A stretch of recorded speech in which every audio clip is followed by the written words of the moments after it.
Oh, everybody check out Timeout with Leaders as well. I'll put that in the show notes. That's how I met you. I'm a consultant for those guys, and they're incredible, Tyler and They're Kevin. doing But fabulously. dude, they're And doing better than me, and they deserve well, I'm it not going too. to say that. Never would say I'm that. gonna I'm gonna say that. Welcome to Rochester Business Connections, powered by Balbert Marketing LLC, where I get the chance to chat with Rochester, New York's very best business owners, entrepreneurs, and thought leaders. I am your host, Ben Albert. Don't forget to subscribe, and remember, we don't do advertisements. My fee for this show is simple. If you gain value from the episode, personally share with a friend and explain your favorite part. Let's get started. I am here with Bill Pollock. Bill, what's up, man? How are you today? I'm well today. The sun is shining and the sky is blue. We are in summertime in Rochester. It's beautiful. And Bill, I loved your ultimately you were on Timeout with Leaders. I kind of on the back end was a consultant for, Kevyn Rusty, Tyler White. They have Timeout with Leaders. Awesome podcast. So I'll put that in the notes. I want people to listen to that. But ultimately, my job is to forget everything I heard, have a beginner's mindset, and just to get to know you a little bit better because I want this to complement that episode, which was great. And I want to get started to ultimately have you the opportunity to introduce your business and tell us a little bit about what you do. Okay. Well, their podcast was all about laugh lines, and we don't have to do that today, so that's fine. But so Optimation Technology, which is the business I work at, is we are all about manufacturing in America and bringing manufacturing back to the United States. And so what we do is we design, fabricate, install, maintain manufacturing equipment. And that's a pretty broad topic, and we are pretty diverse in what we do. So we have about 100 engineers, 100 tradesmen. And if you want to make food or pharmaceuticals or chemicals or glass or cars or paper or whatever you want to make, then you come to us. We'll design a machine that makes it. And it might be a high-speed assembly machine. It might be a chemical process. The more unique, the better. And we'll design it, we'll fabricate it, we'll install it, and we'll make sure that your factory is up and running, and hopefully in the United States. I love it. I'm one of those people. I have lots of ideas. Do you help the little man like me, or what does your ideal client look like? Who can you service We the do best? a lot of little men just like you, but a lot. A good number of our projects are for large clients, the 3Ms and Cornings and General Motors and General Motors of the world. But we also do a lot of development work with we'll say people who have a patent and a dream, and maybe they have a really small scale unit in a laboratory, and then they want to make that a full production. So we've done that many times, where something comes out of university, and then we help them take it from a 1 liter vessel to a 2,000 gallon vessel or something like that. So yep, it's and even things that are sort of not manufacturing. We've fixed the merry-go-round at Seabreeze when it broke and they couldn't find somebody else. It really doesn't matter how small somebody is. You build goodwill and you keep things going. That's great. Thank you for fixing that merry-go-round. I know my girlfriend's kids are pumped about that.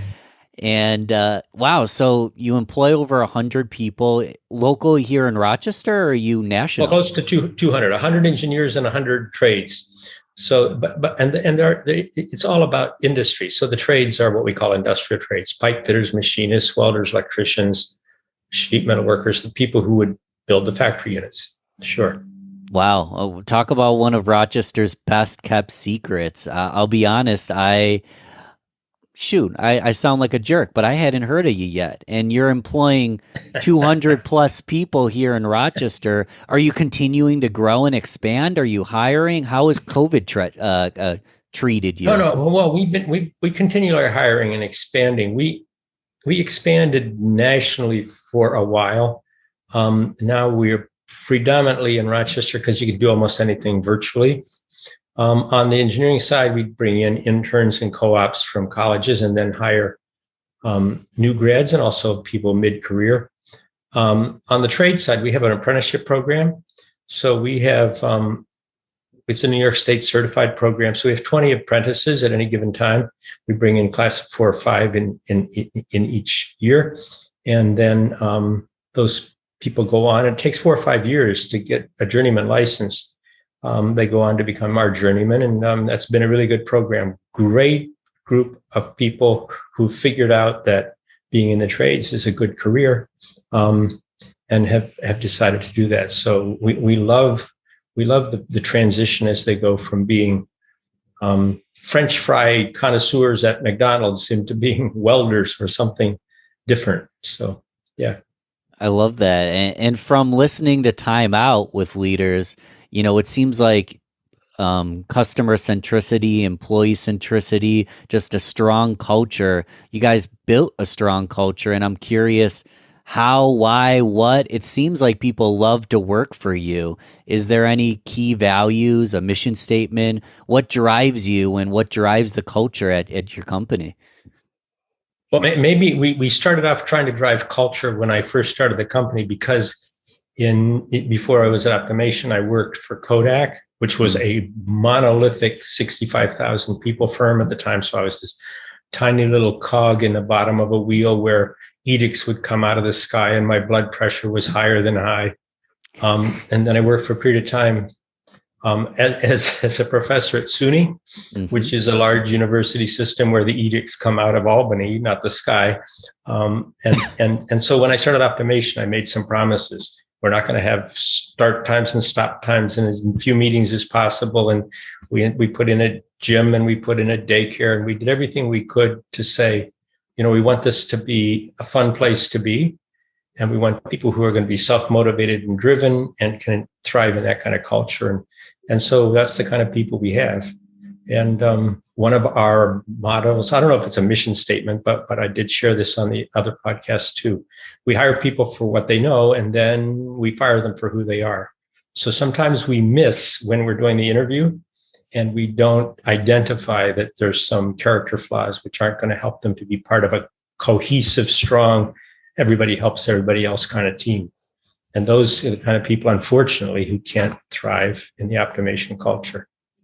I commend you for doing things different. I know personally, I'm in marketing. I have a marketing company, and without knocking any other companies or, previous employers, there is a lot of product A, B, and C. There is a lot of year-long contracts, 3-year contracts for one company. And I'm like, I'm going to do a completely opposite. We'll do everything month to month. We'll do everything tailor. We'll do everything custom. And I'm building my company on doing the polar opposite of what my previous companies offered. So I commend you for that. When it comes to firing, people for who they are and them messing up and maybe not fitting into the culture, is there a list, like a checklist of things you look for, a checklist of things that you dislike, or is it just something you intrinsically you can just tell, or how do you know? It's pretty easy to tell. We don't have any checklists, but the vibes come up. But essentially, we're doing projects for clients, and projects are done by project teams. So on a given project, you might need a mechanical engineer, an electrical engineer, and a software engineer, and some drafts people who are going to do the drawings. And you're going to need an electrician, a pipe through welder. Well, so the project managers pick their teams, sort of like when you're doing dodgeball in grade school. If you find out that there are some individuals who don't have enough to do because nobody wants them on the team, that's the first hint that maybe they aren't the kind of team players you want. Because if they're not team players, if they were, then they would get invited. And it doesn't mean we don't assign them and keep trying to push so we have no unused hours. But on the other hand, it becomes obvious who just isn't working out right. And there's all different things that can happen. Maybe they're bad communicators. Maybe they're late with all the work they do. Maybe there's things that can be character flaws that aren't just being a nasty person. Mm. Have you always kind of had this skill set to pick up, intrinsically on vibes and personalities? And like, do you have a mentor or someone who taught you this, or have you just always had this master skill set, Bill? I don't know exactly where I came up with the master skill set. In terms of my mentor when I was young was my dad. So I was born in Sudan, Africa.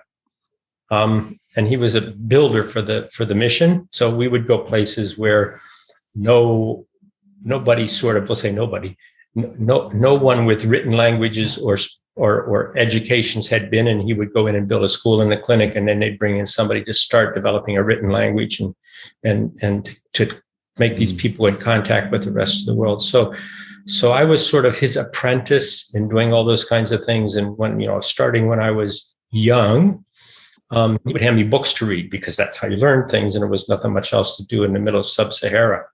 I remember one of the books he gave me when I was probably 7 or 8 was Dale Carnegie, How to Make Friends and Influence People. Mm-hmm. So there I am, as an 8-year-old learning that you should name your dog after your neighbor so he will be nice to you. And so forth. I suppose he doesn't say exactly that, does he? A piece of that came with it, all those sort of subtle things that came out of that upbringing. No, that's amazing. Talk about a way to learn people skills and empathy from a young age in a community outreach sub-Saharan Africa. How long did you live there for when you were a kid? I graduated high school in Alexandria, Egypt. So I guess I was there. Then we went back for a couple more years, 20 years. So I love Rochester. So no one take this personally, but why the hell are you in Rochester? A story there too. So after I finished college, we went back as volunteers to Africa for a couple of years, and we got room and board and $25 a month. So at the end of 2 years, the $25 wasn't quite making it, and we borrowed enough money to come back. And the first people to offer me a job were Kodak. So you get off the ship, you make a phone call, you get a job offer, and you jump on it because you gotta eat.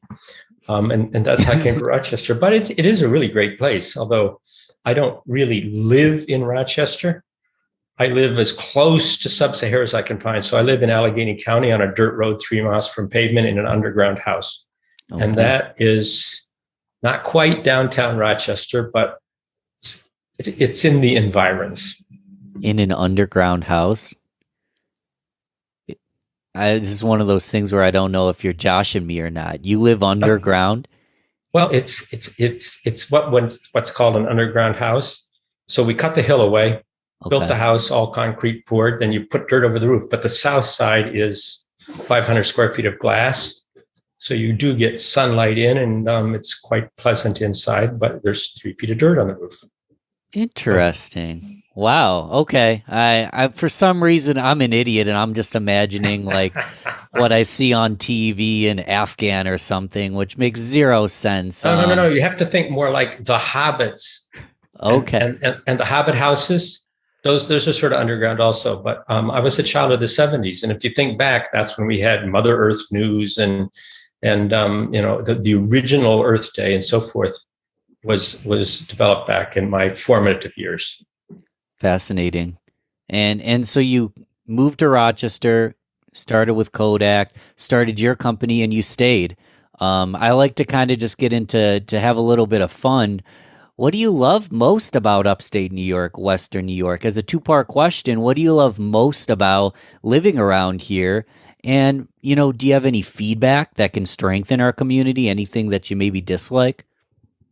Well, I mean, we do have what I consider a thriving economy. Of course, we're often strangled a bit by some of the taxes and mandates and so forth that we have to put up with. So you have to be creative to try to work around those.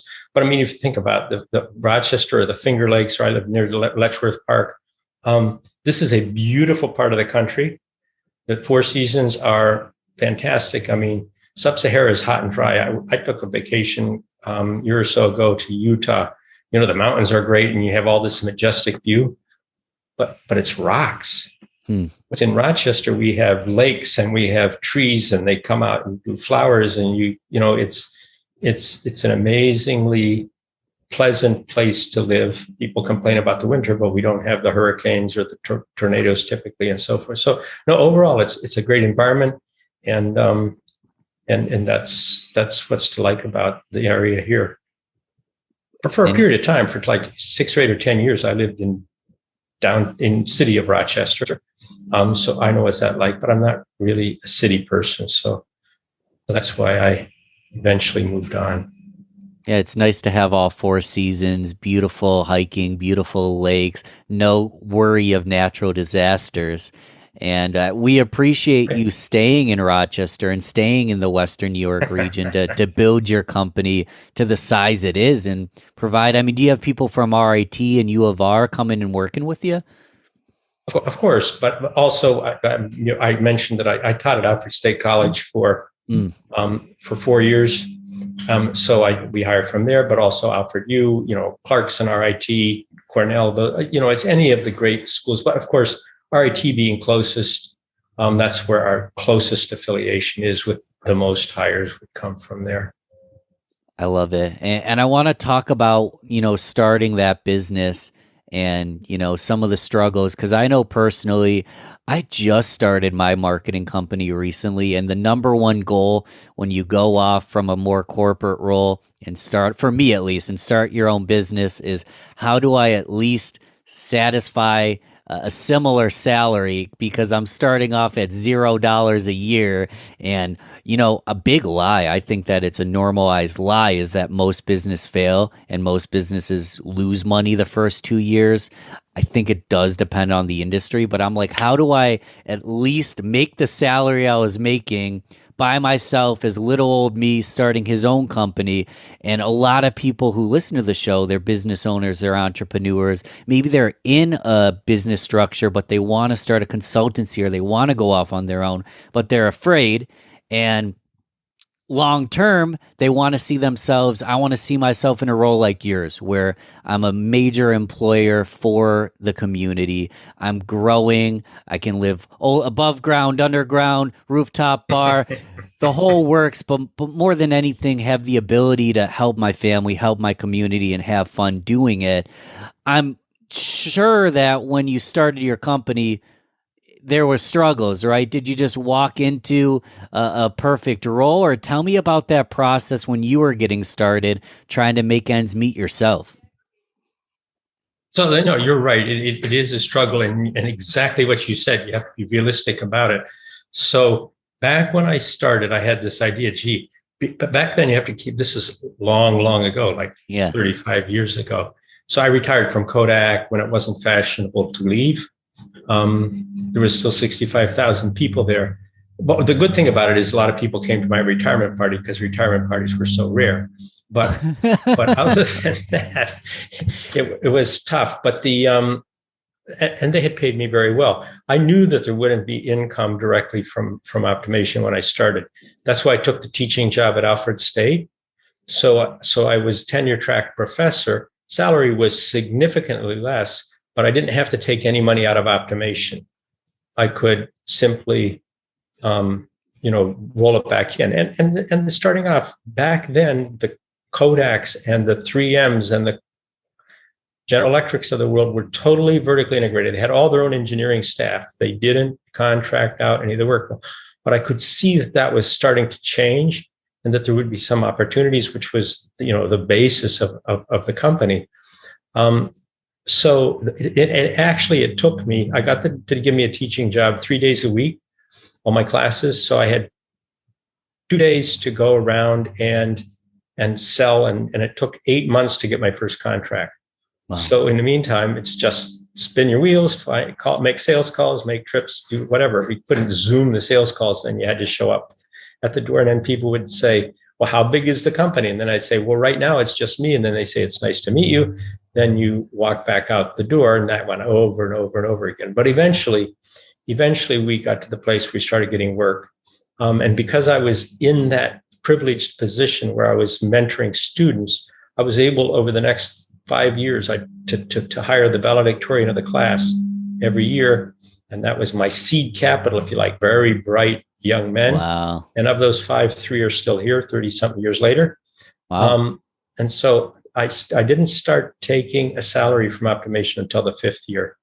Before that, I was co-employed, if you like, in a job where I could do both. And that answers your question. I also had the friends and family round. So early on, I borrowed money from my father and my mother-in-law and anybody who would give us so you could buy a few more computers and a little more equipment to keep things going. And then eventually got to the place where, yep, it turned and there was enough on the income statement to make a living.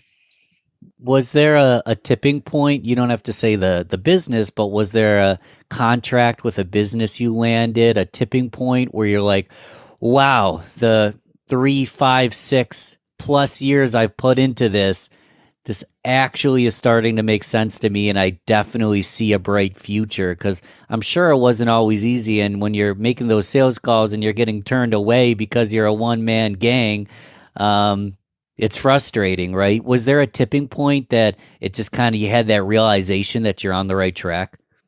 I mean, the tipping point is probably 3 years in when there was enough a steady flow of work and enough, by then we had like 8 people working. And so you could see that there was momentum. Then you start thinking of exit strategy from the teaching job.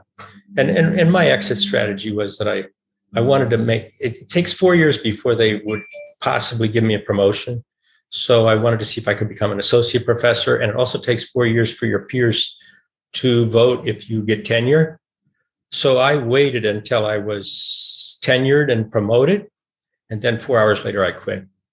But that was the tipping point. I had accomplished a milestone of sorts in my academic career. If I know anything about living in New York, is the system is the system. You got to find ways to work around it sometimes to be as successful as possible. And talk about a workaround. I that's what I would have done if I was you. Talk about a oh man, did you piss anybody off? I guess you piss people off. It depends on the people whether they're going to be pissed off. When I have employees who come to tell me they've taken another job, what I always say to them early on is, look, if there's something that's better for you, we want this to be a happy place that you look forward to coming to work for. But if there's something better, then we want to wish you well and bless you and send you on your way. We're not here to tie you up and strangle you. So come to talk about it, and we can have an open discussion if I think it's really a better opportunity. And I can remember, I mean, a number of employees, most of the time when employees leave, they don't leave to go to a competitor. Mm. They typically leave to go to a customer. And when they go, typically it's because, they've been working for that customer a long period of time. They know them and they get a pretty nice bump. I got a call one night from one of our employees who's a branch manager in a remote office. And he said, Bill, they offered me a job and I turned it down. Then they offer and then I turned it down. And now they've made a third offer, which is just too good to turn down. But now it's 20 years later and he's still one of our best clients. He sends work back from there. And so it worked out well for him and well for us. And you really, I mean, it's what you were talking about. You want to be different.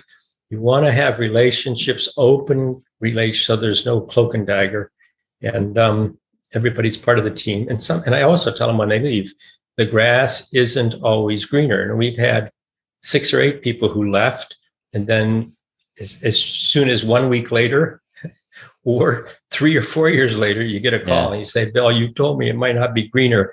Can we talk? And typically we take people back.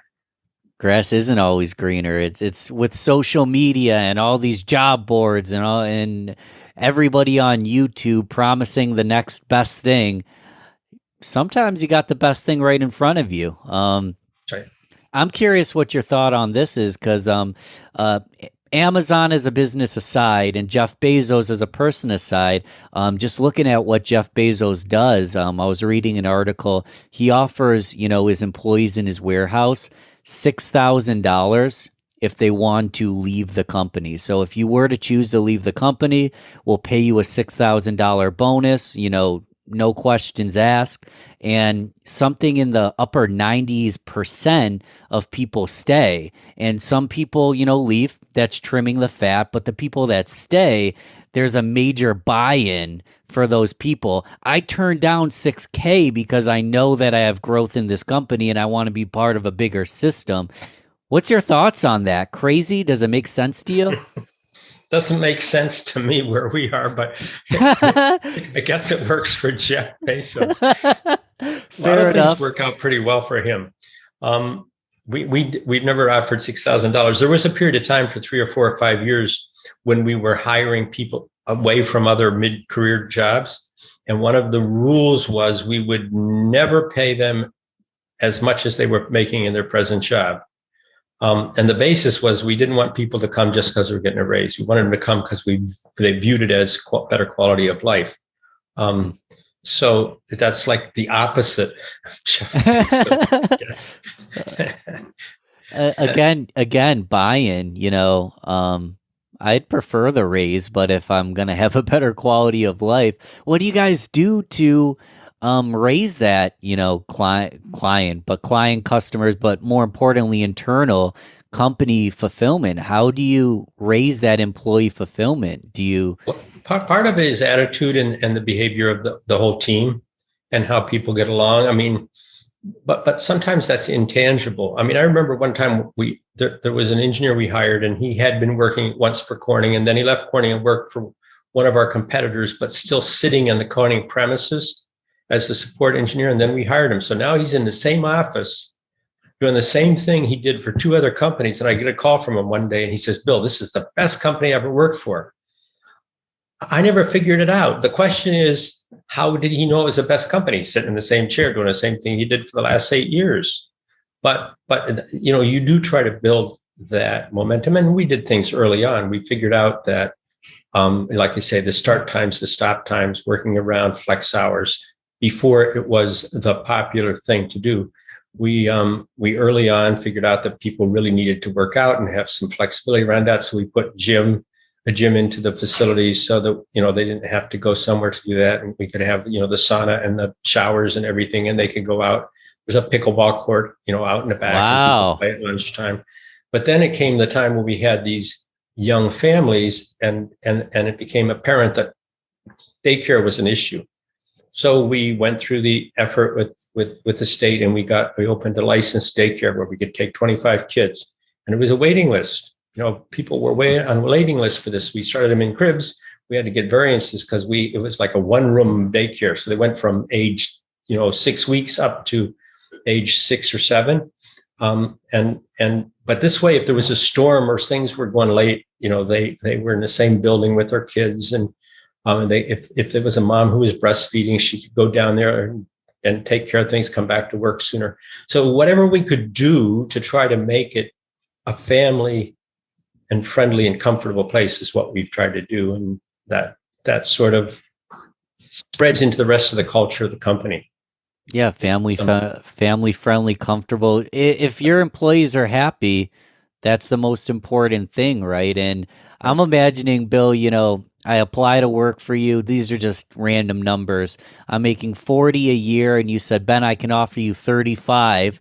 Well, $5,000, and it's like, yeah, but Ben, you get a pickleball, you get a nursery, you get a gym. Then we're paying for your memberships. I might offer you 39 and a half. Sold. So there you go. No, but it is a great group of people, and then they build on each other.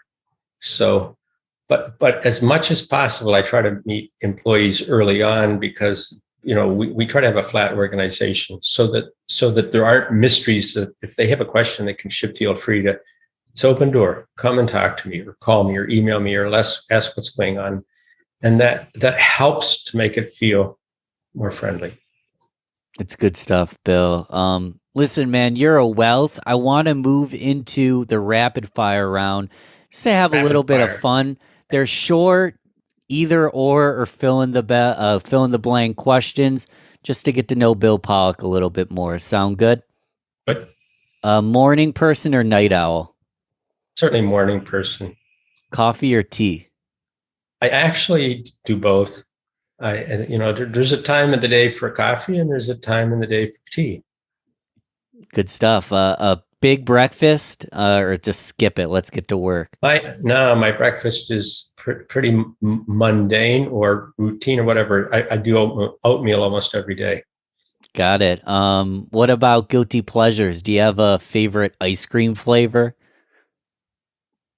Ice cream flavor, probably chocolate is, but no, I would say that. No, it's one of those ones that's Panda Paws or something. So it's got Ooh, all the chocolate in chunks mixed in. the There's a lot peanut of different butter, varieties the that are called that. Yeah, peanut peanut butter butter cup, chunks. whatever. Yeah. That'd Yeah. be, but not too much ice cream because sugar is a toxin, and we should avoid that for the most part. Are you a healthy eater mostly? Yeah, I like a lot of fruits and vegetables. Grow a big garden. Um, and not a lot of meat. So yes, the Well, answer is let me ask you this moderation. then, Bill, because at the time that we're recording this, ultimately, I just got back from Myrtle Beach last week. In Myrtle Beach, I did everything you could imagine that's toxic for my body, drinking alcoholic daiquiris and getting my skin burned in the hot sun and eating, biscuits and gravy every single day. So my girlfriend and I were on a detox where there's no meat, there's no added sugars. I can have a little bit of fruit. There's no bread, low carb. There's no dairy. And I'll be honest with you, there's two of you. I'm starting to see double because I think I'm going through some withdrawal. So, from a person who eats healthy, what am I doing wrong? What should I be eating? Have you found benefits in healthy eating aside There from are certainly benefits in healthy eating, and I'll say one of my guilty pleasures, not guilty. One of my pleasures is running, mm, and so that's what I do for a hobby.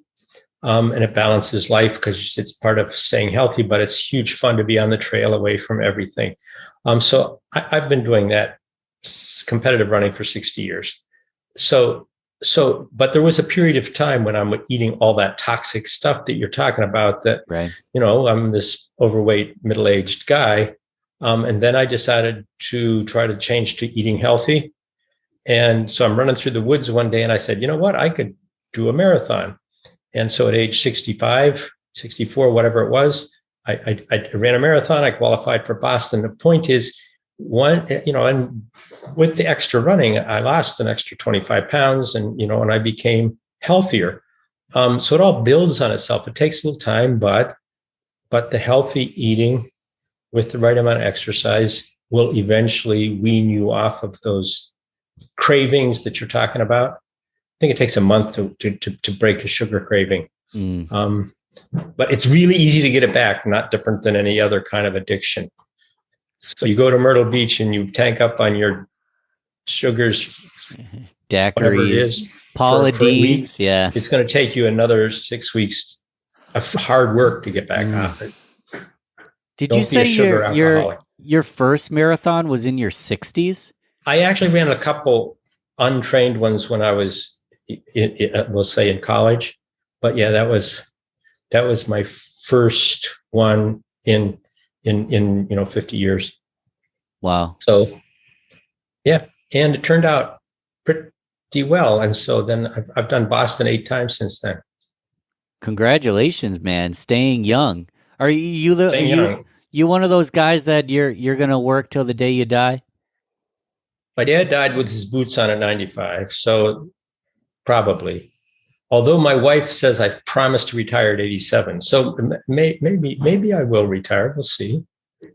Well, you've got plenty of time to decide. Yep, And sure. and so your company's incredible, your culture's incredible. If someone wants to work for you, they want to work with you, they ultimately love the podcast and they want to get in touch. What's the best way to reach out and what should our next steps be? People can happily reach out to me by phone, or if they go to the company website, there's a contact us that'll come right to me. Um, yeah, email. You can share my email if you like. All those are good ways to find me, and I do try to be responsive 7/24. except for when I'm sleeping. So And I'll put a link to your website in okay. the notes because Yep. as a marketing guy, I'm impressed with the website. It's incredible. It looks great. So go to the website, check that out. Bill, I'm only one human. There's plenty of listeners. Is there anything that maybe they're thinking about that I forgot to ask, or is there anything that you'd like to bring to the table that we didn't chat about today? I think we've chatted about a lot of things. The bring to the table is made in the USA. So people who aren't in manufacturing making it could just try to make an emphasis on buying stuff that's made in the USA. Most stuff has tags on it. I know there's a new law that was passed in Congress recently where if you're buying stuff online through Amazon or eBay or whoever, they're obligated now to say, source of origin. Because our economy is really dependent on bringing manufacturing jobs back. And that only happens if people buy US made products. Amen to that. Bill, you're a wealth of knowledge. Thank you for coming on my show. Everybody check out Timeout with Leaders as well.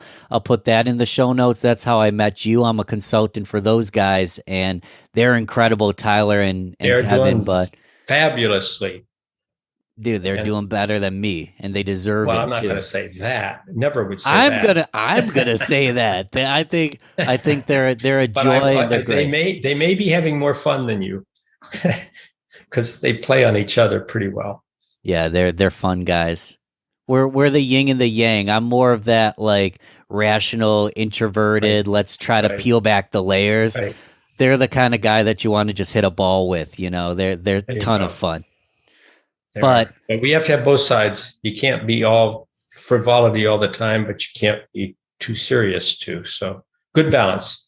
thanks, Bill. Again, thank you for coming on the show. You've been incredible. Thank you so much. Have a great rest of your day in beautiful Rochester. Thanks for listening to Rochester Business Connections. Don't forget to share this, rate, and comment on your favorite platform. You can also email me, ben@balbertmarketing.com. Let's connect soon. Until then, keep thriving, everyone.